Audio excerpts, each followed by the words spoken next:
Now, this is describing function method. We have already considered the figure 7.6.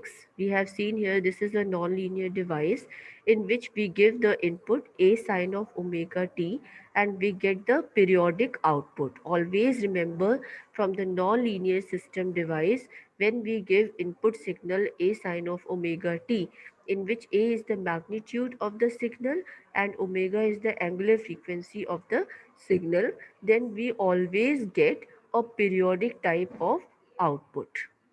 This can be a sinusoidal or this can be a non-sinusoidal, because this is non-linear device, so that we don't get the sinusoidal output signal, we always get other than the sinusoidal signal. So that, consider the figure, a nonlinear device is represented by a block. If we apply a sine wave of amplitude A and the frequency omega, then the actual output of the nonlinear system does not have sinusoidal wave shape, but it is periodic. This is not necessary that it should have shape of sinusoidal signal, but it is periodic like sinusoidal signal, जैसे sinusoidal signal आपका periodic होता है, same उसी तरह जो output मिल रहा है आपको नॉन लीनियर डिवाइस से, वो भी क्या होगा, पीरियोडिक होगा. The Fourier series of the non-sinusoidal waveform contains the fundamental frequency and a large number of harmonics. If the input is given by A sine omega t, then the steady state output may be expressed in the following Fourier series. This is a Fourier series for the harmonic signals, है ना. Yt is equal to a naught by 2. This is what? This is the average signal plus a1 cos omega t plus b1 sin omega t. These are the fundamental components, plus a2 cos 2 omega t plus b2 sin 2 omega t. This is just because of the periodic function. The first two components of the equation 7.1 are the fundamental components and the other the harmonics. For writing the equation 7.1, it is assumed that nonlinearity does not generate subharmonics, and if nonlinearity is symmetrical, then the average value of yt will be 0. If the system is symmetrical, your waveform is symmetrical, then this average value a naught by 2, this will be 0. Therefore, the output yt is given by yt is equal to a1 cos omega t plus b1 sin omega t plus a2 cos 2 omega t plus b2 sin 2 omega t.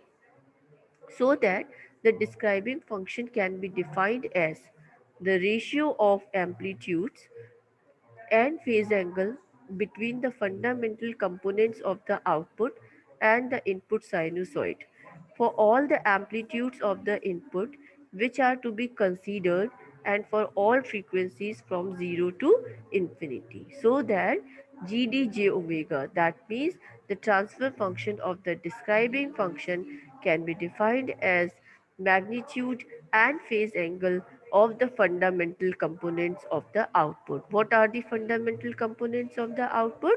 A1 cos omega t plus B1 sin omega t. This is the fundamental components of the output divided by magnitude and phase angle of the input, which is given in the input, that is A sin omega t. Now here the describing function for the saturation. We know the saturation, in the saturation when we give input for the certain time interval, output will increase with the increase in the input, but after some time when we increase the output there will be no increase in the output. This is called the saturation. This is called the saturation. After some time it will again follow the input signal. ठीक. Okay.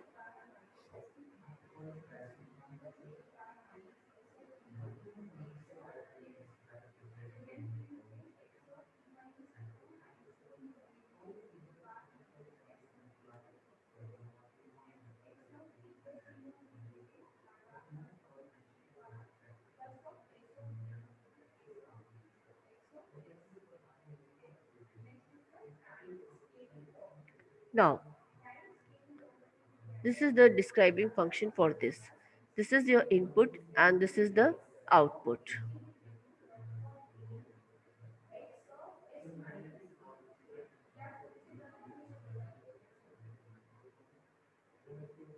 This is your input and this is the output. In the output, this is this value where this will saturate, where the output will saturate. This magnitude is say es, this is es, and the slope of this function is ek. Okay, this is oa and this is BA, so that the output slope is what or gain is what? This is y by x. Y is BA upon OA. This is equal to K. This will equal to the gain K.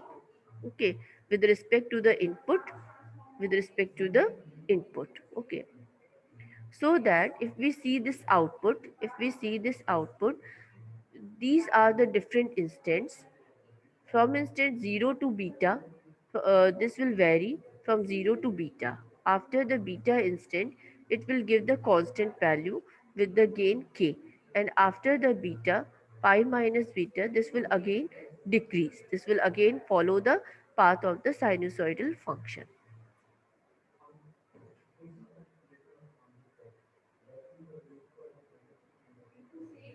So that EI is what? This is the value of the input required to saturate the system. EI is equal to E sine omega t.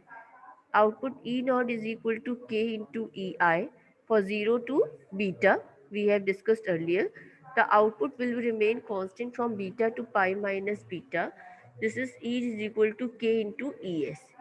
E naught is equal to K into EI. Now calculation of A1, this will be equal to 2 by pi 0 to pi yt into cos omega t. For different intervals, we will put all the values here. 2 by pi integral from 0 to beta, 0 to beta. The value of yt is what? K into EI. Put the value of EI here. This is what? E sine omega t. K into E sine omega t cos omega t d omega t plus beta to pi minus beta k into Es cos omega t d omega t plus pi minus beta to pi k into E sine omega t into d omega t. A1 is equal to 2 by pi k into this. When we solve these integrals, what we get? A1 will become 0. Now calculation of B1. B1 is equal to 2 by pi 0 to pi yt sin omega t d omega t. ठीक, same इसी तरह जैसे आपने A1 में values रखी, put all the values in B1 for also, and instead of cos omega t we use here sin omega t. Okay, then we get, after integral of all these values, we get this, and g d j omega is equal to what? Root of a1 square plus b1 square tan inverse a1 b1 upon e. Angle is 0, input angle is 0, so g d j omega is equal to this. This will be the answer.